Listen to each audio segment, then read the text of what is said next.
오늘 하나님의 말씀은 계시록 2장 8절, 17절 말씀 2절 읽겠습니다.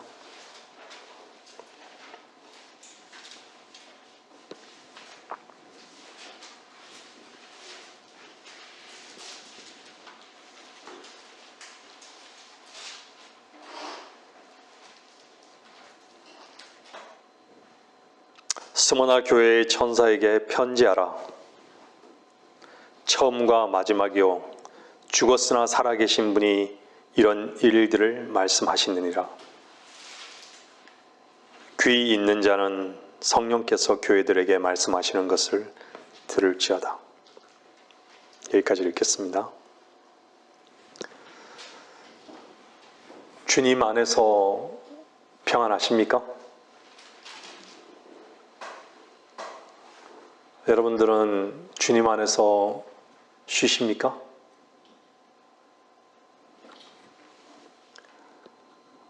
갈등이 있습니까?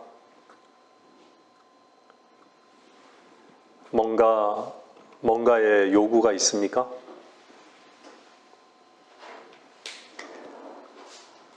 갈등이 있는 사람은 절대 영적 전쟁을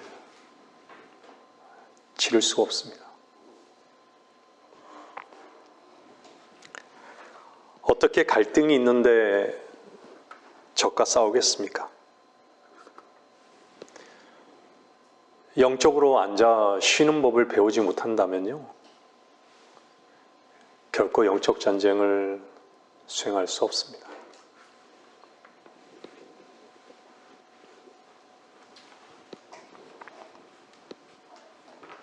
여러분이 주께서 주시는 그 평안 가운데 주님 안에 뿌리를 깊게 내리고 주님으로 인해 세움을 입는다면, 그리고 여러분들이 전신 갑옷을 입는다면 분명 이 전쟁을 치르고 난 다음에는 주의 이름이 높임을 받을 것입니다.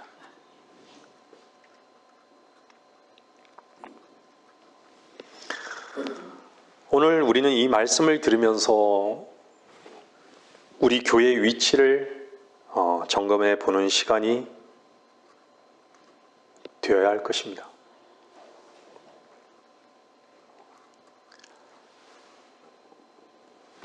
사탄은 제가 여기에서 하나님의 말씀을 선포하는 것을, 말씀이 전해지는 것을 두려워할까요?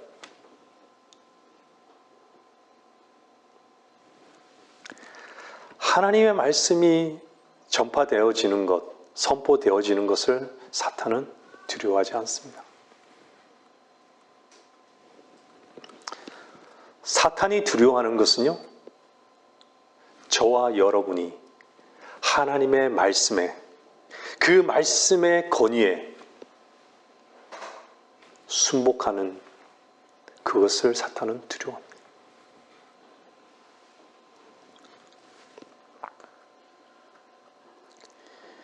이 교회에서 여러분들에게 진리의 지식과 생명의 말씀이 선포된다 할지라도 하나님의 말씀의 권위에 순복하는 사람들이 없다면 사탄은 전혀 이 교회를 방해하지 않을 것입니다.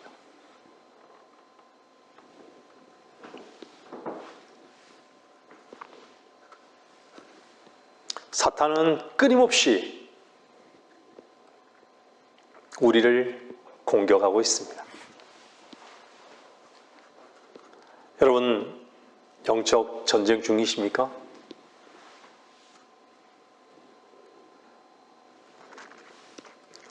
그리스도인은 매 순간 영적 전쟁 중입니다.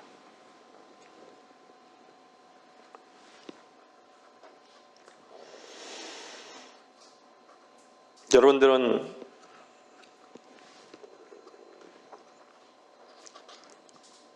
하늘나라, 하나님의 나라, 천국, 보이는 것과 보이지 않는 모든 만물, 모든 권세와 영광, 모든 생명이 하나님 아버지께 속해 있다는 것을 아십니까? 믿습니까? 하나님 아버지께 속함을 아는 사람이라면 사탄과 악에서 이길 것입니다.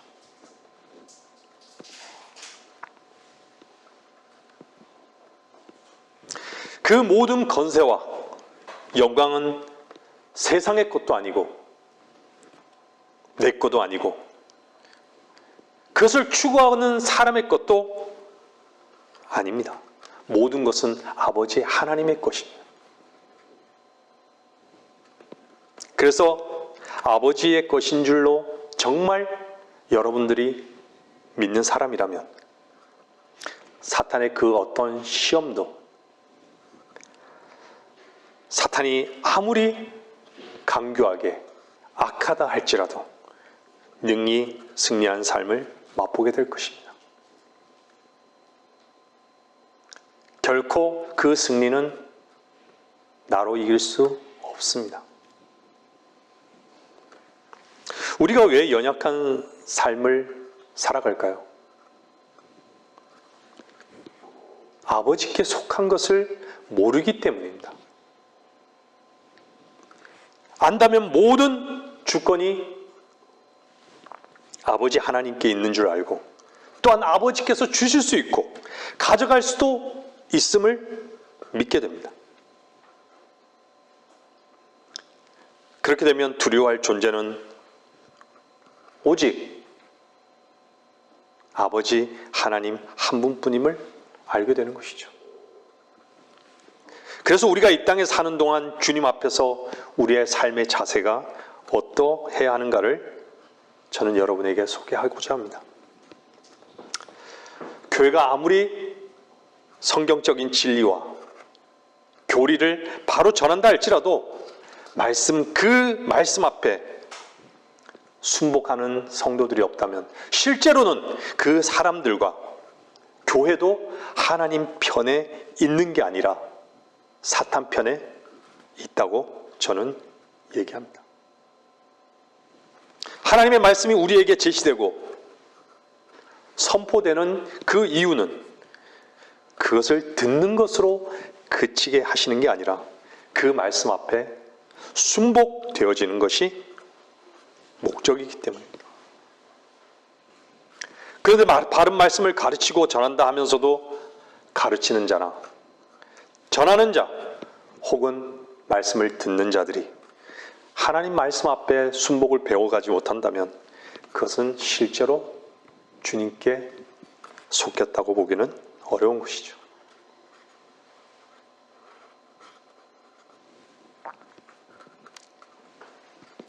우리가 복음을 전합니다. 여러분들도 복음을 통해서 구원받고 거듭난 사람들입니다. 여러분들이 어떻게 구원받았는지를 한번 잘 보십시오.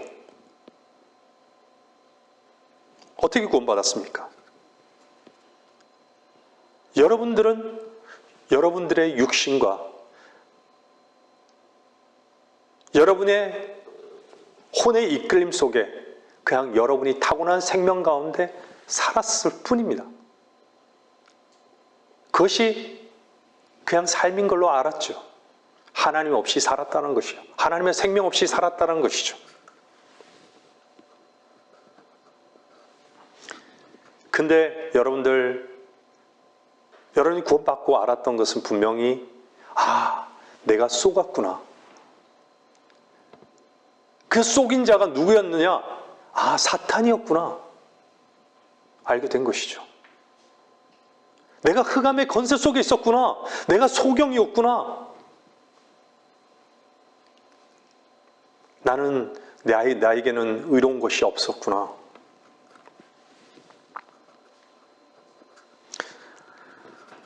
사탄의 지배 아래에 있어서 그 사탄과 함께 지옥의 영원한 불 속에 들어갈 수밖에 없는 사람들을 하나님의 건의로 우리가 인도받은 것입니다. 복음을 전하는 것은 더 이상 사탄의 건의에 있지 아니하고 하나님의 말씀의 건의 앞으로 초청하는 것입니다. 타고난 생명이 끝나고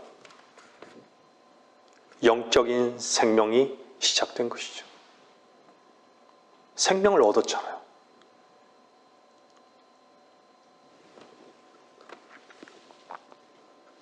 여러분이 참된 주의 말씀을 들었다면 반드시 그 말씀의 건의 앞에 나아가는 자들이 되어야 합니다. 말씀을 듣고 배우지만 배우는 것에 그친다면 무익한 것입니다. 다시 말씀드리지만 교회는 바른 말씀을 전하는 것, 가르치는 것이 너무 중요하지만 그것보다 더욱 중요한 것은 교회는 살아계신 하나님의 말씀 앞에 순종과 복종을 배워가는 자들이 되어야만 하는 것이죠. 계시록 1장은요, 보는 것을 강조하고 있습니다. 그리고 계시록 2장, 3장은 듣는 것을 강조하고 있습니다. 그래서 계시록 2장은요, 교회들에게 계속 말씀하시는 것을 들으라고 말씀하고 있는 것이죠. 하나님 말씀을 들어야 합니다. 여러분은 무엇을 듣고 있습니까? 여러분 자신의 소리만 듣고 있습니까? 하나님 말씀을 들어야 합니다.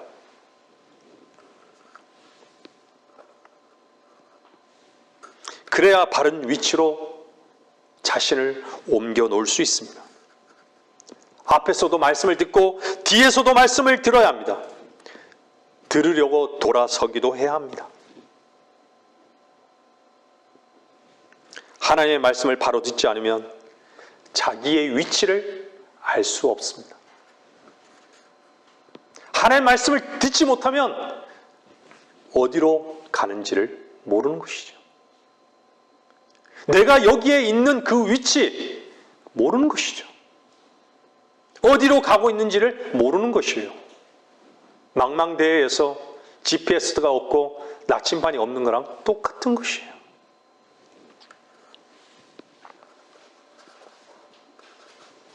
하나님께서 왜 우리를 이 위치에서 인도하고 계실까?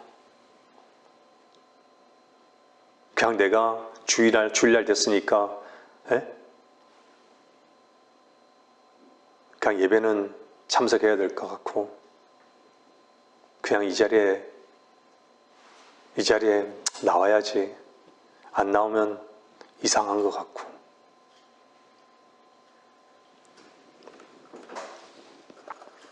하나님의 말씀을 바로 들어야 합니다. 바로 듣는다면 바로 위치가 정립되고 바른 것을 보게 되는 것이죠. 말씀을 듣는 그 순간조차도 자기의 소리가 너무 많이 들리는 것이죠. 얼마나 마귀도 열심히 일하고 있는 이 현장입니까?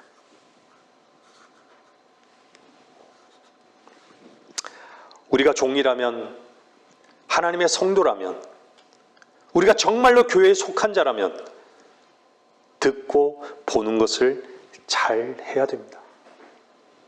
성경에서 귀와 눈을 강조하는 이유가 거기에 있습니다. 들을 귀 있는 자는 들을지어다. 너희 눈은 등불이라고. 그렇게 말씀하신 그 이유는 보는 것에 대해 말씀하고 계시기 때문입니다. 너무 중요한 부분입니다.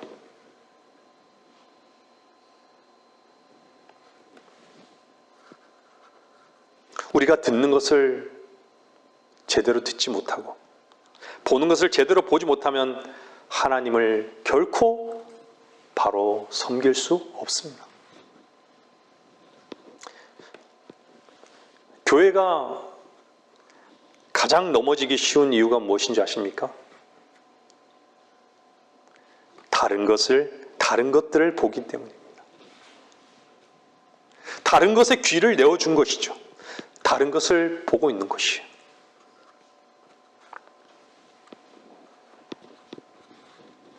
여러분들은 무엇에 속는다고 생각하십니까? 하나님의 말씀을 듣기보다는요, 누군가의 말을 듣기 때문에 속는 것이에요. 여러분의 떠오르는 생각 속에 그 생각의 그 말을 붙잡기 때문에 속는 것이에요.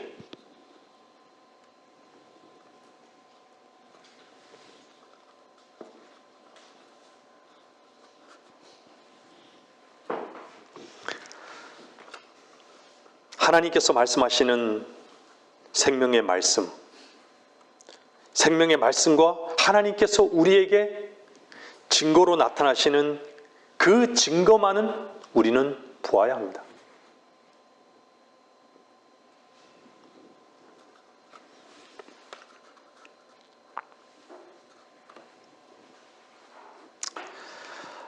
수많은 이 땅의 이 마지막 이 라오디게아인들의 그 교회 시대는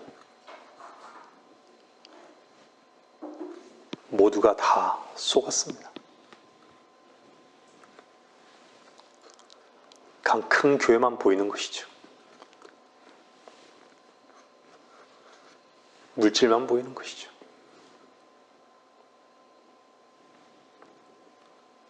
자신의 의만 관심이 있는 것이죠. 오직 성공만이 보이는 것이죠.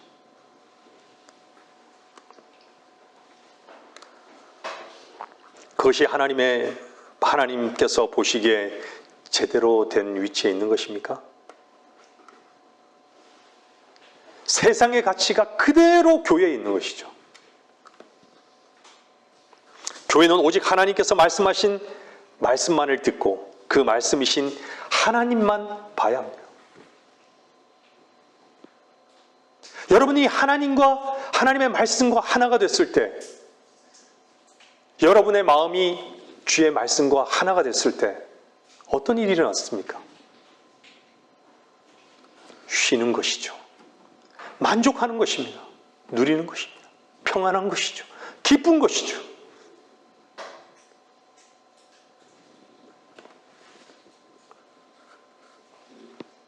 다른 것을 참고할 게 없습니다.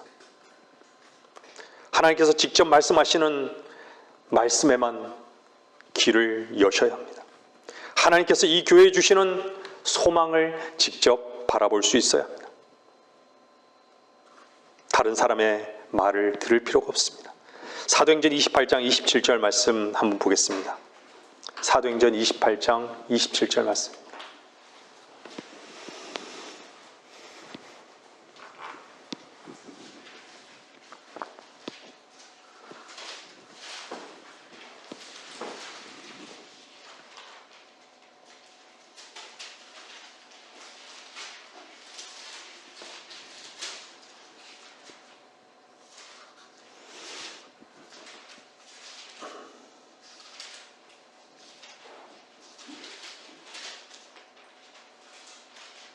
사도행전 28장 27절 말씀입니다.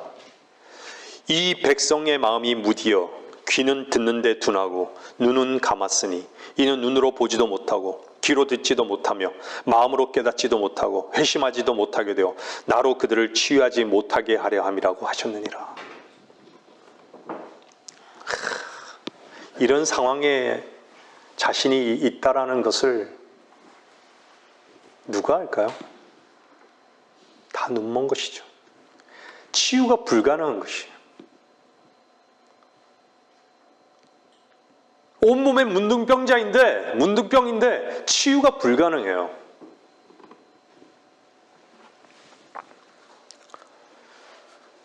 귀는 듣는 데 둔하고 눈을 감았다면 어떻게 자기의 위치를 알고 자기의 아픔을 알겠습니까? 자기가 병들어 있는 것을 모르는 것이죠. 그러면 결국 치유도 못하게 되는 것이죠.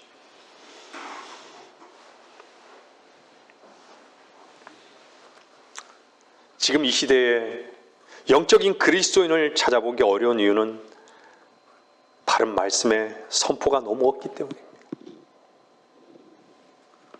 전부 다 쓰레기만을 듣고 있기 때문에 자기들 귀에 가려운 것을 듣기 원하기에 그런 교회만 서성거리는 것이죠.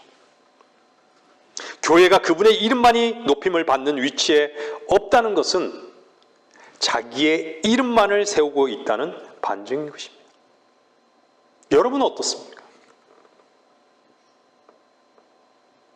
여러분 자신을 위해서만 산다면 여러분이 또 마찬가지로 여러분의 이름을 위해서만 사는 것이에요.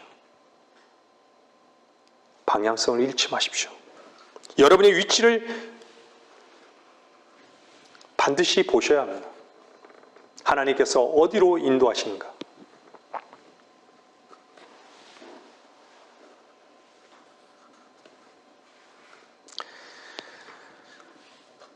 육신적으로 원하는 것만 있고 육신적인 요구만 있고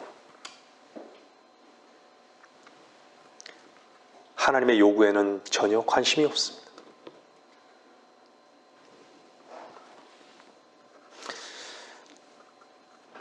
그래서 그 귀를 즐겁게 해줄 선생들은 그것만 전하게 되는 것이죠. 말씀을 전한다고 하는 사람들이 육신적인 요구의 그 달콤함, 그것이 듣는 회중들이, 듣는 교인들이 그것이 달콤하기에 그것만 전하는 거예요. 세상의 가치만 전하는 것이에요. 하나님의 말씀을 이용해서.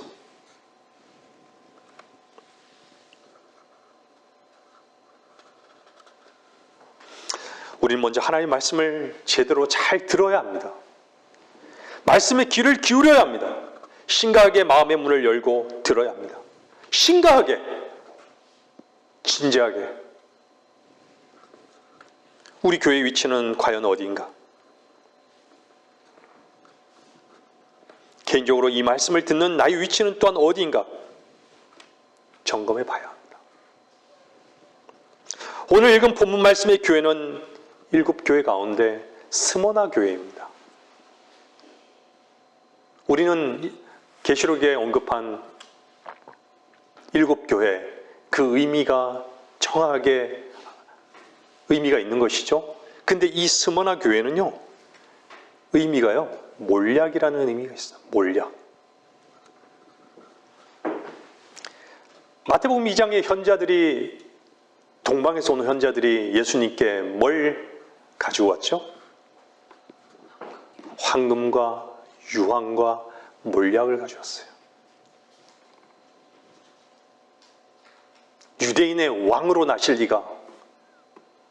위를 위해서, 유대인의 왕을 위해서 가져온 거예요.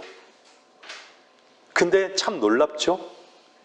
유대인의 왕을 위해서 가져온 거라면 금방 가져오면 되잖아요. 그렇지 않나요? 근데 그들은 유황도 가져오고 몰약도 가져온 거예요. 그걸 뭘 말씀하고 있죠? 주님은 이 땅에 유대인의 왕으로 오셨고, 근데 그분이 죽으셨죠. 그분은 왕과 선지자와 제사장으로 오신 거예요. 이미 그들은 그 물건 속에 그것이 무슨 의미인지도 모르고 그냥 가져왔을 거예요. 어쩌면. 유대인은 왕으로 오셨다는데 그러면 황금만 내놓아야죠. 근데 유황과 몰약까지 내놓은 거예요.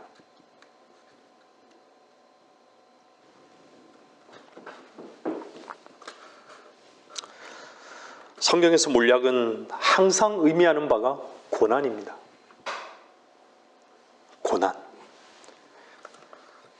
너무 쓴 것이죠. 제가 먹어본 것 중에 가장 쓴 것은 익모초였습니다. 여러분 익모초 드셔보셨습니까?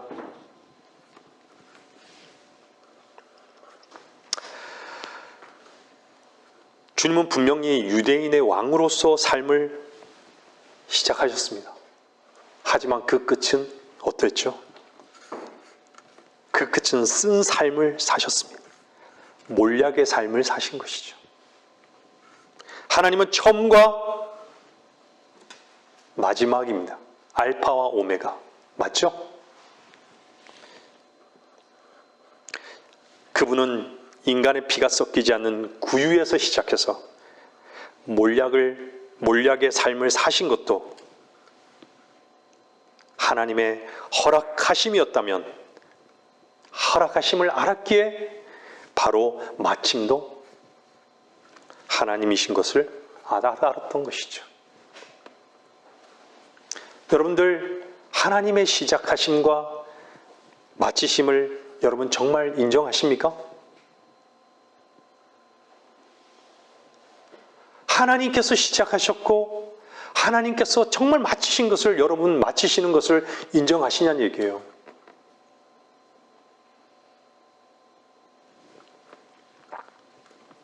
주님은요, 이 땅에서 아버지 하나님 안에 있는 모든 것을, 말씀을 이루셨어요.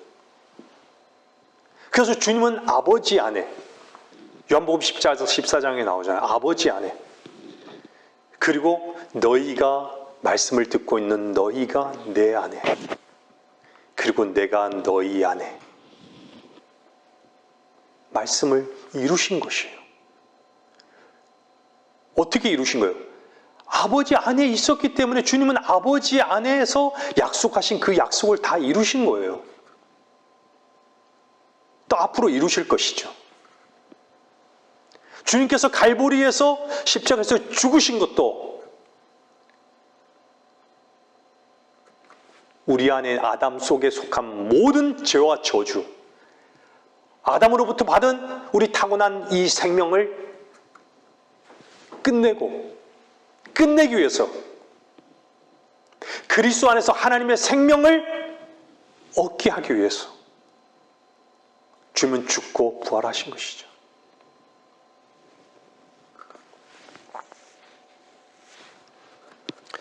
시작도 내가 하고, 과정도 내가 하고, 결과도 마침도 내가 하는 삶을 살고 있다면 그 사람은 자연인 것입니다. 자연인.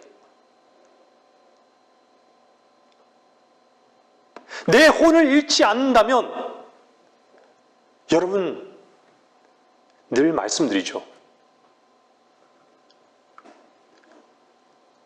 여러분, 하나님을 의식하는 것은요, 영이 하나님을 의식하는 것이에요.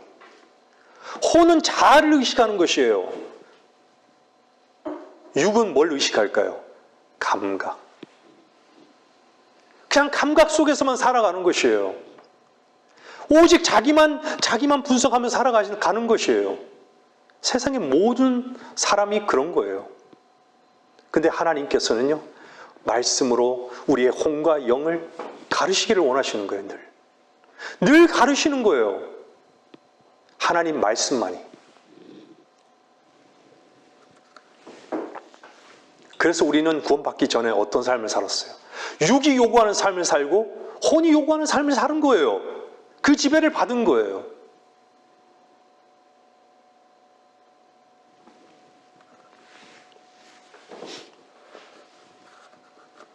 우리는 너무나 자주 우리가 시작하려고 하고 우리가 마치려고 한다는 것이에요.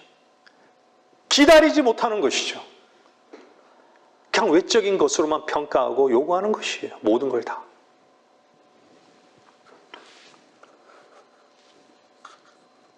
고난이 너무 쓰기 때문에 어떻게 해서라도 우리가 끝내버리려고 합니다. 하나님과 시작과 마침이십니까?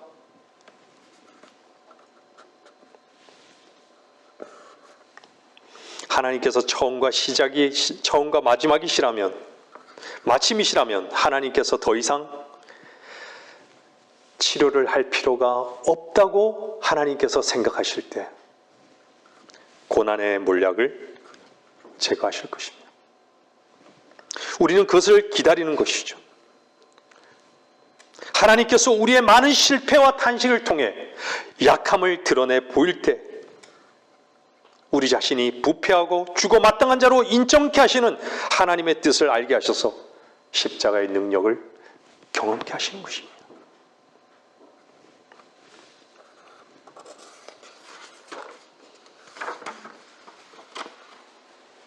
죽음만 생각하면 너무 절망스럽죠.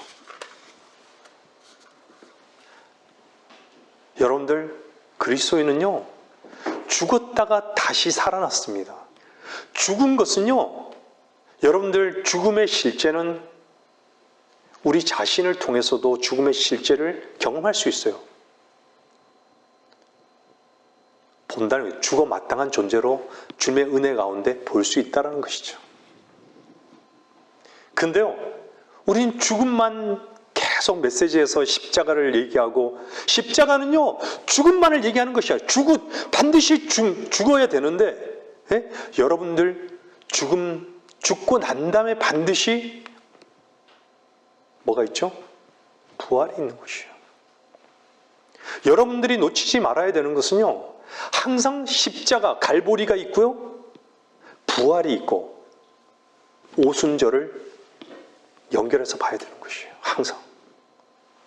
우리 하나님께서 우리를 왜 죽음으로 계속 이끄시는가? 부활의 그 풍성함과 그 영광을 누리게 하기 위해서.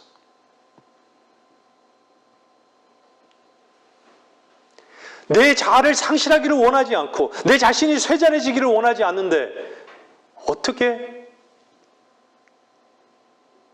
부활의 그 능력을 경험할 수 있겠습니까?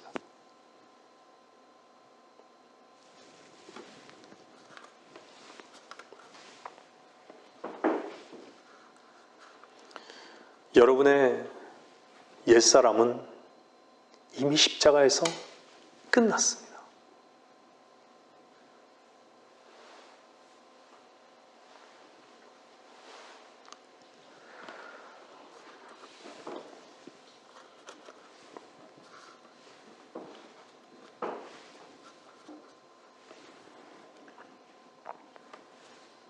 우리는 항상 왜 나에게 이런 일을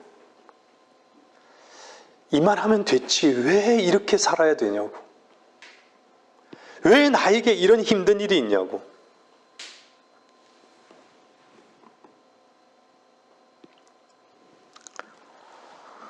하나님의 시선과 평가 속에 하나가 되어 있지 않은 반증인 것이죠. 하나님은요, 우리를 네가 죽었다고 인정하시는 것은요, 하나님께서는 우리가 정말 느낌이 없고 우리 자신에 대한 요구가 없고 반응이 없는 그곳으로 우리를 데려가기를 원하시는 것이에요.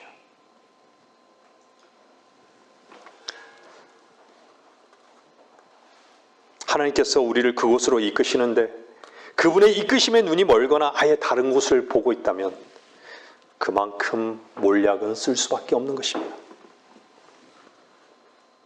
스마나 교회를 왜 오늘 읽은 본문 말씀에 처음과 마지막이라고 말씀하시냐면요, 하나님께서 고난을 시작하셨잖아요. 결국은 하나님께서만 오르신 것입니다. 우린 정말 쓴 삶이 싫습니다.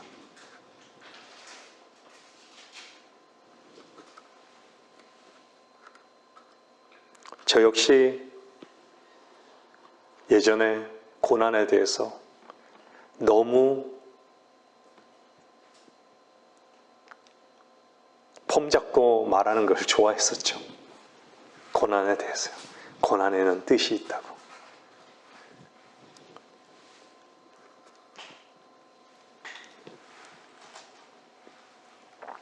근데 예전에도 말씀드렸지만 고난이 있는 삶을 피하기 위해 얼마나 내 힘을 쓰며 살아왔는지, 그게 저의 삶의 전부였어요. 사실 고난받기를 원치 않죠, 누구나. 이제야 제가 주 안에서 분명히 아는 것은요, 교회적으로나 개인적으로 고난이 있든지 쓴 삶이 있는 건요, 다 하나님께서 반드시 필요한 게 있기 때문이었다는 것이죠. 그분이 그것을 처방하시는 것이에요. 그러면 하나님께서 그 일을 끝내실 때도 있다는 것을 우리는 믿는 것이죠. 우리는 우리의 상태를 너무 모릅니다. 몰약을 먹어야 할 자인지 아닌지를 모르는 것이죠. 날마다 입에서 살살 녹고 달달한 마시멜로를 먹고 살아야 할 존재로만 우리 스스로 평가하는 것이죠. 여러분 어떻습니까? 여러분이 삶에서 실패를 맛봤다면, 뭔가 억울하다면, 뭔가 너무 힘들다면 하나님만, 여러분 안에 거하시는 하나님만 옳으시다는 것을 인정하십시오. 하나님은 우리의 상태를 너무 정확히 아시기 때문에 그 약을 쓰지 않으면 결코 치유될 수 없음을 아셔서 그 약을 쓰신 것이라고 우리는 전인격적으로 인정해야 합니다.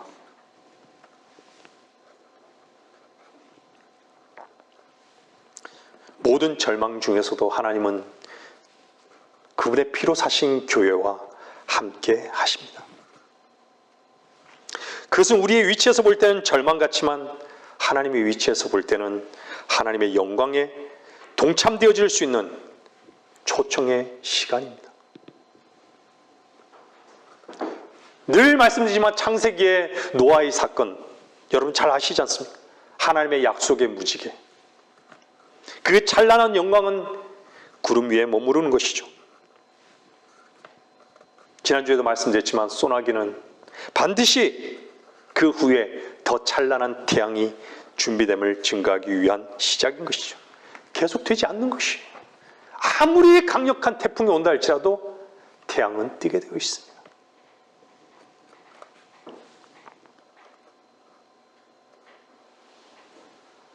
하나님께서 우리에게 절망, 고난, 그 절망과 고난은 그리스도인에게만 주신 것일까요?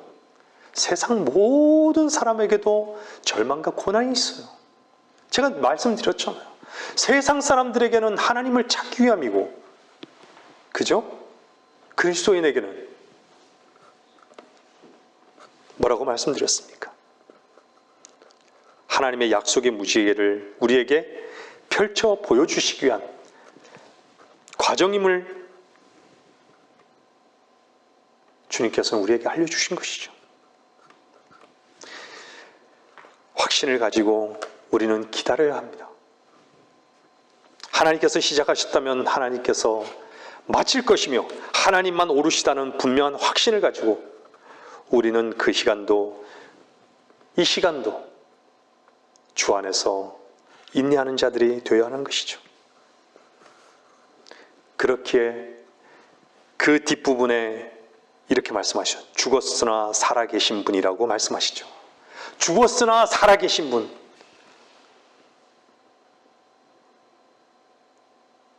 그분만 죽고 살았습니까?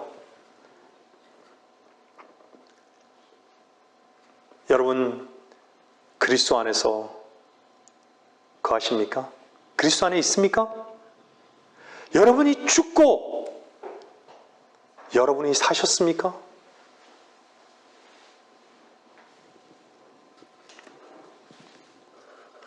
죽었으나 살아계시다. 교회의 출발과 원천입니다. 교회는 죽음으로 시작해서 다시 산 것으로 출발한 것입니다. 예수 그리스도의 십자가를 통해서 부활이 역사하셨듯이 교회는 죽었으나 살아계신 바로 그분으로 시작된 것입니다. 그리스도인의 양식은 그래서 날마다 십자가인 것입니다. 우리가 몰약을 대할 때는 너무 써서 그 고통이 너무 크기 때문에 밤잠을 설칠 때도 있긴 하지만 그것이 지난 후에 돌이켜보면 그때 하나님께서 내게 주셨던 그 은혜가 너무 컸다라는 것을 알기 때문인 것이죠. 생명력을 갖는 삶을 살기 위해 주님께서는 우리에게 무엇이 필요한지 아십니다. 그래서 때로는 우리를 방해하는 것과 같은 세력들이 우리를 발로 차기도 하고 폭풍우가 쏟아지는 것 같은 절망과 고통의 시간으로 우리를 보내주기도 하지만 끝에 바로 그 일이 있었기에 주님의 영광을 보았고 십자가를 통해서 예수 그리스도의 부활의 생명 가운데 풍성함의 역사를 경험하는 것입니다. 생각해보면 모든 어려움도 주께서 내게 주신 은혜의 시간이었음을 우리는 고백하게 되는 것이죠. 이것이 그리스도로 사는 사람들의 특권인 것입니다. 스마나 교회는요, 계시록 2장 9절에서 이렇게 말씀하고 있습니다. 자칭 유대인이라고 말하는 그들의 모독을 나누니 그들은 유대인이 아니요 오히려 사탄의 회당이니라. 유대인은 율법의 의를 자랑하는 자들이죠. 근데 자칭 유대인이라고 말하는 자들이 있습니다. 그들이 누구일까요? 캐톨릭입니다. 지금 이 시대의 대부분의 교회들이 하나님께서는 유대인과 완전히 단절했다고 말합니다. 이 마귀적 교리는 캐톨릭에서 온 것이에요. 하나님은 유대인과 완전히 단절하셨기에 유대인에게 주셨던 모든 특권과 권위를 자기들이 갖게 됐다고. 그래서 베드로의 사도권을 캐톨릭이 계승하고 있다고 말하고 있죠. 성경에서 사도라는 것은요, 유대인에게만 국한된 것입니다. 그래서 그들은 자신들이 유대인 대신에 그 위치를 차지하게 됐다고 공식적으로 주장하고 있는 것이죠. 게다가 하나님의 나라와 천국은 동일하다고 얘기합니다. 또한 마리아를 주님과 공동 구세주로 공식적으로 이 세상에 선언했던 것이죠. 그들은 마리아를 하나님의 어머니라 부르고 마리아가 죽음을 보지 않고 승천했다고 하고 마리아가 죄 없이 태어났다고 주장합니다. 게다가 마리아는 영원한 처녀였다고 주장합니다. 전혀 성경과 반대되는 것이죠.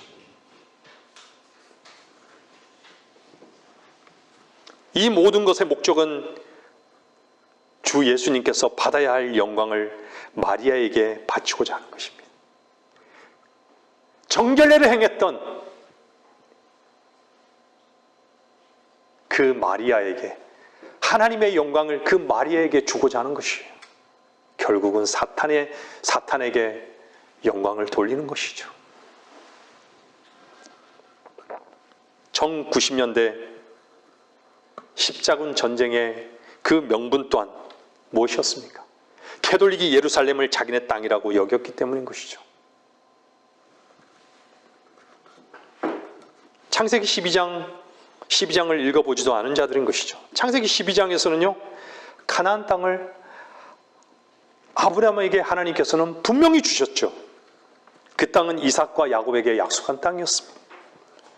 모세에게도 거룩한 땅이라고 말씀하셨던 땅이었습니다.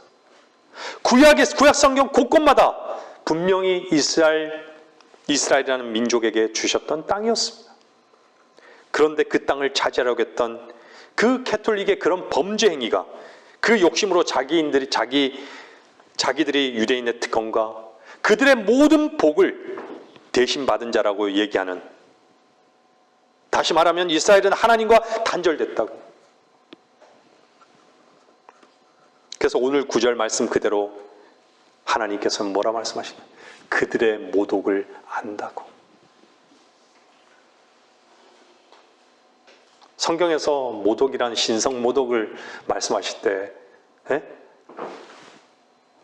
예수님, 주님을 비엘세붑의 힘을 입어서 저들을 고치고 악한 영을 나가게 한다고. 주님이 마귀라는 거예요, 마귀.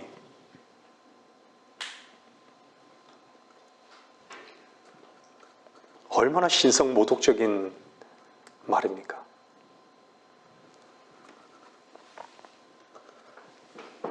이스라엘은 독립했습니다.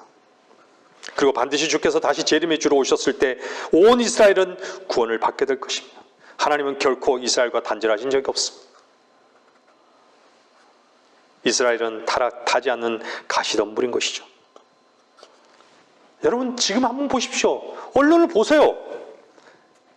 뉴스를 보세요. 세계는 지금 이스라엘에 대해 어떻게 이스라엘을 대하고 있습니까? 그것은 하나님의 약속을 그곳에서 실현하시려는 것을 저지하려는 사탄의 종들의 몸부림일 뿐인 것이죠. 출애굽기에는 뭐라고 말씀하고 계십니까? 출애굽기 3장 3절 한번 보세요.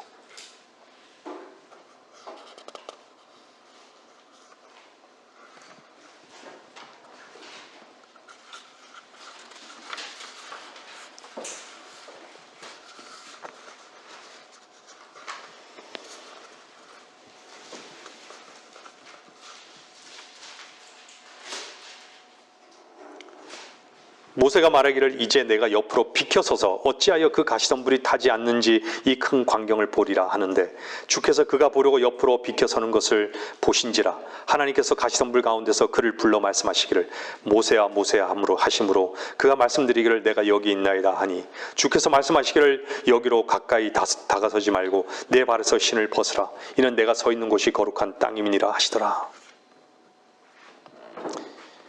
이스라엘의 고난은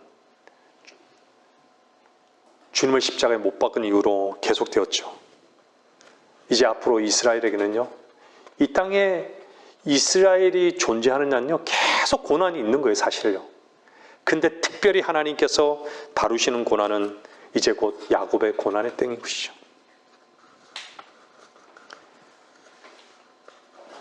하나님께서 약속한 그 땅은 거룩한 땅이 될 것입니다. 이스라엘의 구원은 역사적으로 우리 앞에 바로 놓여 있는 것입니다. 누가 이스라엘과 하나님이 단절됐다고 얘기하는가? 가톨릭의 마귀적 교리가 온 교회에 누룩과 같이 펼쳐진 것입니다.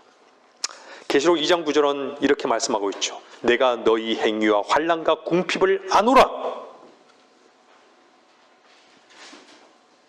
너희 행위와 환난과 궁핍을 아노라.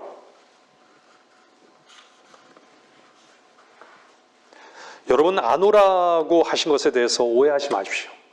단순히 인식하고 있다는 말씀이 아닌 것이죠. 그들의 환난과 궁핍에 경험적으로 함께하고 계시다는 말입니다. 성경에서 안다는 것은 두 가지 개념이 있다고 말씀 예전에도 드렸죠. 하나는 지식적이고 하나는 실제적인 것입니다. 안다는 것은요, 내가 너희의 궁핍과 환난과 궁핍에 내가 동참하고 있다고. 결코 너희 혼자가 아니라고. 여러분은 그리스도의 몸입니다. 몸이 아프면 머리도 아픈 것이죠.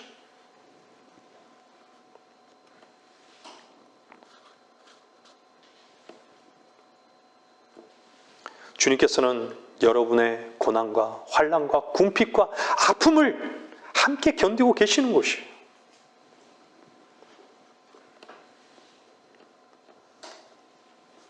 하나님과 인간의 관점의 차이는 인간은 환난과 궁핍이라 얘기하고 근데 하나님께서 오히려 부요하다라고 말씀하고 있습니다.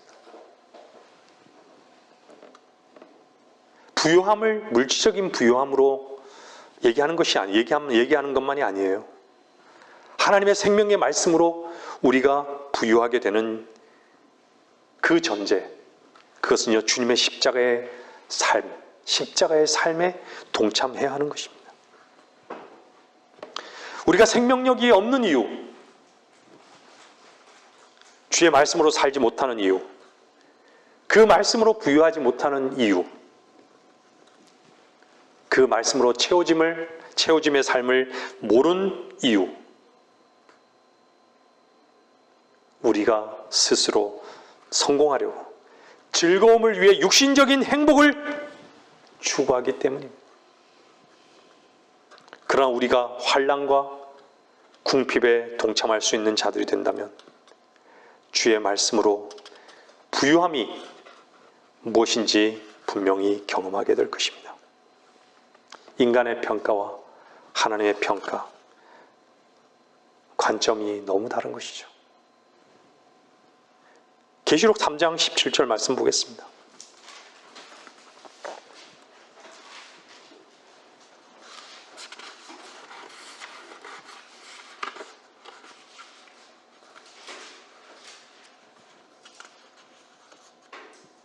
내가 말하기를 나는 부자며 부유하고 아무것도 부족한 것이 없다.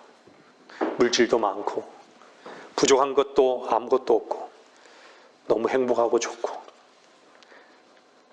그렇지만 라오디게아 교회의 특징은요, 인간의 잘됨만을 얘기하고 있습니다. 세상에서 부유함만을 얘기하기에 하나님의 위치에서 볼 때는 비참하고 가련하며 가난하고 눈멀고 헐벗었다. 이 시대 교회가 왜 부유하지 못하고 헐벗었고 가난한가? 십자가의 삶을 거부하기 때문입니다. 세상만을 추구하기 때문입니다. 세상에서 무엇인가 얻고자 하는 삶만 목표가 된 것입니다.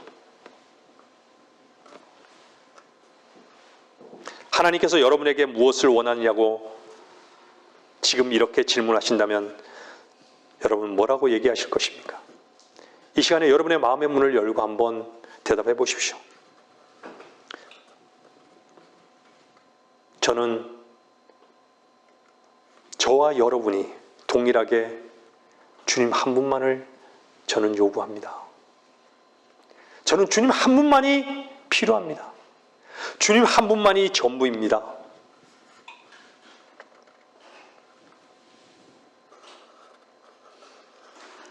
주의 생명의 능력과 그 풍성함 하나 외에는 우리에게 필요한 것이 전혀 없습니다. 이렇게 여러분들과 저와 여러분들이 성숙한 고백을 할 줄 알아야 하는 것이죠. 거짓된 종교인들과 같이 세상 것에 대한 추구가 기도 제목이 되어버린 이 변질된 교회들과 같은 위치에 있어야 할 이유는 우리는 없는 것이죠. 구하는 것이 완전히 다른 것이죠. 세상의 모든 교회는 주님 한 분만을 구하지 않습니다. 세상과 육신의 필요함만을 구하는 것이죠. 이것이 하나님의 입장에서 볼 때는 헐벗은 것이에요. 비참한 것이고 가련한 것이고 눈멀은 것이죠. 이 스모나 교회는요, 교회 사적으로 보면 많은 성도들이 원형 경기장에서 사자밥이 되었던 교회 시대입니다. 왜 그랬을까요? 예수 그리스도를 부인하지 않았기 때문입니다. 그들은 예수 그리스도를 부인하지 않았던 그 이유로 자루에다 방울뱀을 넣고요, 그들 집어넣기도 하고, 방울뱀을 잔뜩 집어서 물속에다 집어넣기도 하고요, 집어 던져버리는 거죠, 물속에다.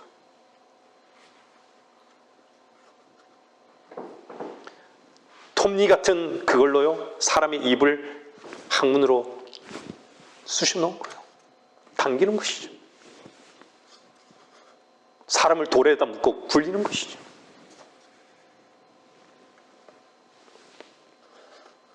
로마에 의해 너무나 잔혹한 고문을 당했던 시대, 우리는 아까 십자가 군병들아 찬송을 했습니다. 주위에 일어나. 우리가 일어날 수 있는 유일한 이유는요, 자기를 위해 일어나는 것이 아닙니다. 자기 자신을 위해서 일어나는 게 아니에요. 자기의 일을 위해서 힘쓰는 게 아닌 것이죠.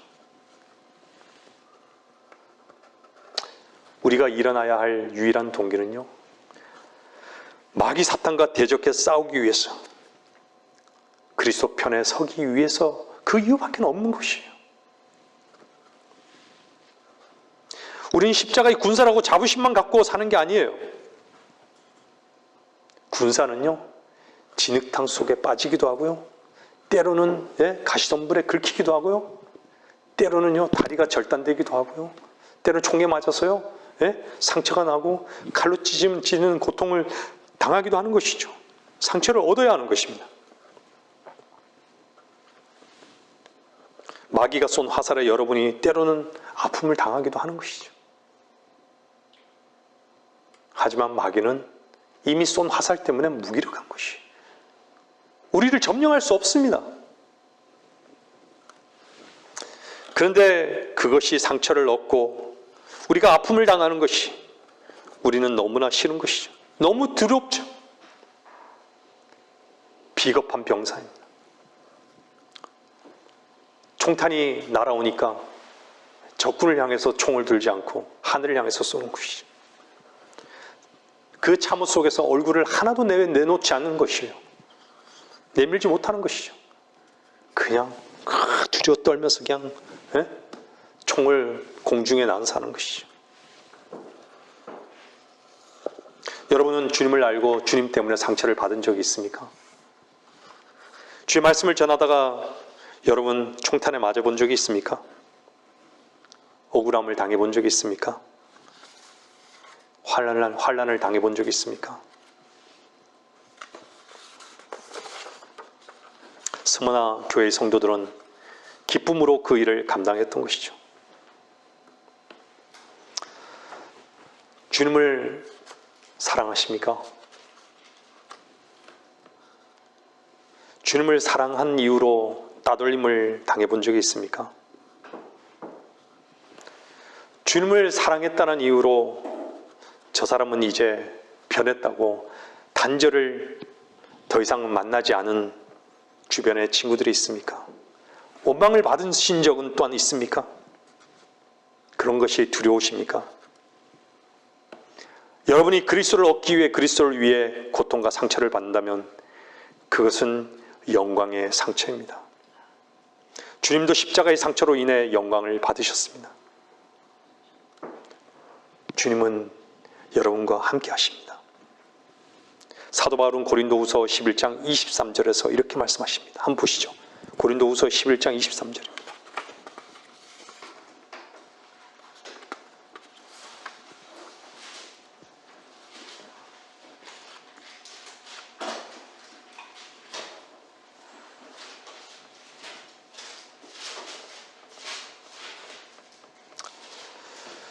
그들이 그리스도의 종이냐?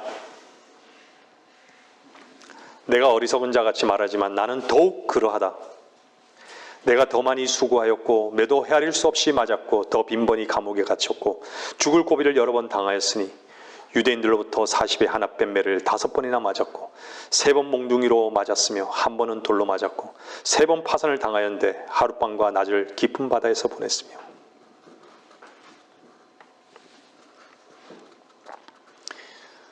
그 상처는 주의 면류관의 상급이 분명할 것입니다. 사도 바울은 영광을 본 것이죠. 그래서 사도 바울은 항상 기뻐할 수 있었던 것이죠. 디모데 후서 3장 12절은요. 찾지 마세요. 실로 그리스도 예수 안에서 경건하게 살고자 하는 모든 사람은 박해를 받을 것이라. 경건하게 살고자 하는 모든 사람은 여러분은 박해를 받는 모든 사람 중에 하나입니까? 아니면 행복하고자 하는 모든 사람 중에 하나입니까?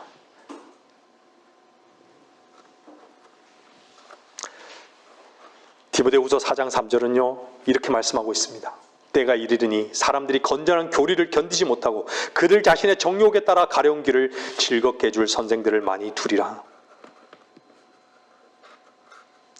사람들이 귀로 듣는 것으로 얼마나 만족하는지 아십니까? 여러분들 사람들이요.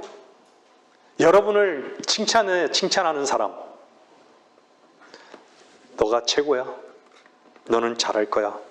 너는 정말 잘해. 너는 정말 예뻐. 너는 참 좋은 사람이야. 넌 참 잘 될 거야. 그 말에 안 좋아하는 사람은 없을 것입니다. 이런 교회에 사람들이 많이 모이는 것이죠. 사람들이 어떤 것에 가려운지 그것을 교회가 잘 들려주면 되는 것이죠. 이게 마지막 교회의 특징이에요. 사람을 얻는 것만이 목표인 것이죠. 사람들이 세상 것만을 원하기 때문입니다. 하나님의 엄중한 말씀, 하나님의 책망, 관심이 없는 것이죠. 듣기를 원하지 않는 것이죠. 십자가를 전하면 그 십자가는 그들에게는 저주인 것이죠. 받아들일 이유가 없는 것이죠.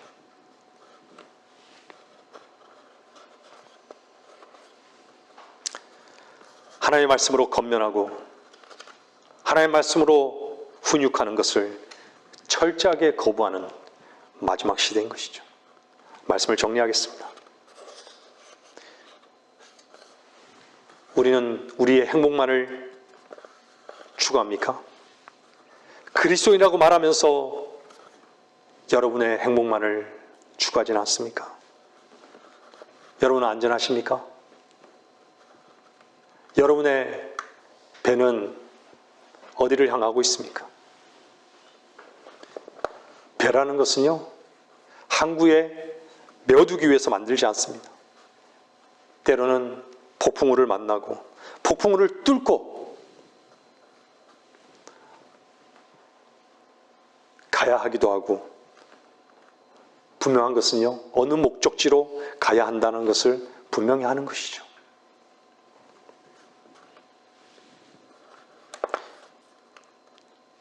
항상 핑계에 머물지 마십시오.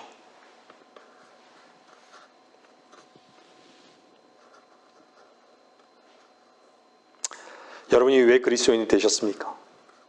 주께서 왜 피로 값주고 사셨습니까? 주의 선한 일을 위함이 아닙니까? 여러분의 행복만을 위함이었습니까? 마태복음 5장 15절은요, 한번 찾아보겠습니다. 마태복음 5장 15절입니다.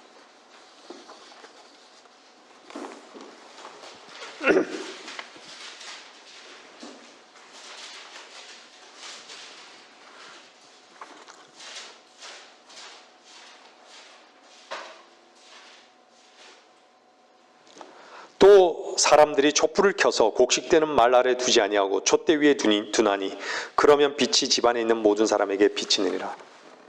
여러분이 안전하게 살고 싶어서 곡식되는 말 아래 들어가 버려요. 빛 대신 주님이 여러분 안에 계십니까?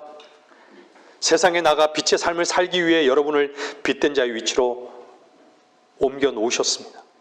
그런데 곡식되는 말 아래 들어가 있습니다. 빛된 삶을 살려면 드러나야 하는데, 드러나면 불이 바람에 꺼져버려요. 다른 사람들이 고난과 환난을 줄 때 여러분 스스로가 자꾸 뭔가 빛이 꺼지는 것 같아요. 뭔가 위축된다는 것이. 그러다 보니 먹고 살기 위해서 입을 닫아버려요. 남들과 같이 살기 위해서는 주의 복음을 전하면 안 되겠구나. 내가 왕따가 되겠구나. 그러고 곡식되는 말 아래 숨어버리는 것이죠. 하나님의 복음이 부끄러운 것입니까?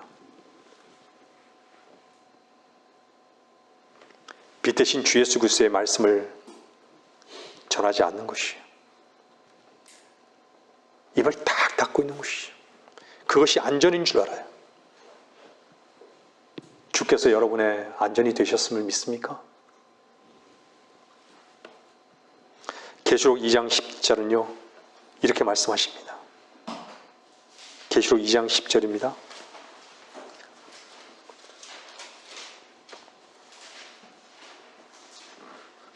너는 고난받게 될 일들을 전혀 두려워하지 말라. 너는 고난받게 될 일들을 전혀 두려워하지 말라. 보라, 마귀가 너희 중 몇 사람을 감옥에 던져서 시련을 당하게 하리니 그러면 너희가 열흘 동안 환난을 받으리라. 죽기까지 신실하라. 그러면 내가 네게 생명의 멸류관을 주리라.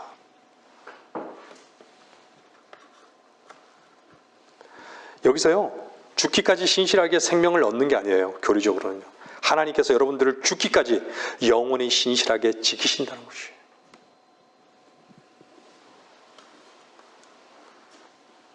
고린도전서 1장 8절은 이렇게 말씀하고 있습니다.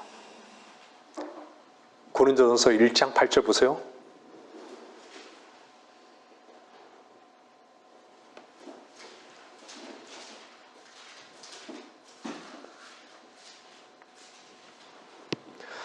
또한 그분께서 너희를 끝까지 확고하게 지키시어 우리 주 예수 그리스도의 날에 책망할 것이 없게 하시리라. 너희를 그의 아들 예수 그리스도 우리 주의 교제 안으로 부르신 하나님께서는 신실하시도다. 신실하시도다라고 결론을 내리고 있습니다. 그 이유는요, 하나님께서 끝까지 확실하게 신실하게 지키실 것입니다. 하나님 말씀하신 대로 그 말씀을 이루시겠다는 거예요. 약속을 지키시겠다는 거예요. 우리가 이 생명을 얻기 위해 신실할 이유가 없습니다. 신실하신 주께서 우리의 생명이 되십니다. 주님을 믿었습니까? 주님의 사랑을 알았습니까? 영원히 우리는 멸망하지 않습니다. 이미 영생을 얻었습니다. 그래서 주님은 죽기까지 신실하라. 여러분의 자신의 힘으로 사는 것을 끝내라고.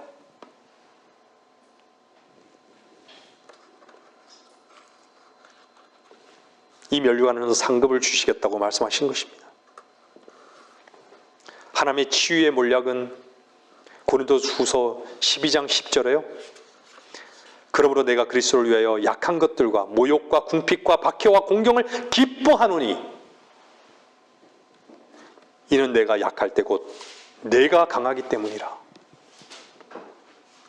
왜 우리들이 비굴한 군사가 되는지 아십니까? 사도 바울은 그리스도를 위하여라고 말씀하고 있습니다. 자신의 삶을 사는 것이 아니에요. 우리는 우리 삶을 사는 것이 아니에요. 주님이 피로 값주고 사신 것은요, 하나님이신 만물을 창조하신 하나님께서 육신을 입고 이 땅에 오셔서 벌레가 되셔서 죽으신 것은 나의 주님의 소유가 되기 위해서 그러신 거예요. 하나님의 소유가 되기 위해서. 우리 것이 아니에요. 착각하지 마세요. 여러분의 것이 아닙니다. 여러분은 주님의 것이에요. 인정하십시오. 우리를 위해 사는 것이 아닙니다. 그리스도께서 내 안에 사시는 것이에요. 그분이 하나님께서 일하시는 현장에 우리를 내놓는 것이에요. 왜 하나님께서 몰약을 사용하십니까? 왜 그렇게 쓴 약을 사용하시는 이유가 무엇입니까? 세상도 약이 강하면요, 그만큼 병이 깊은 것을 알 수 있죠.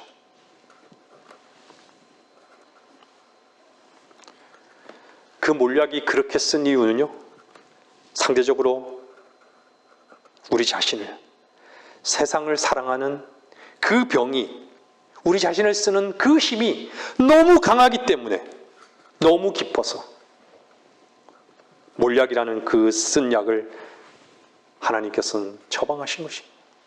인정하십시오. 아프십니까?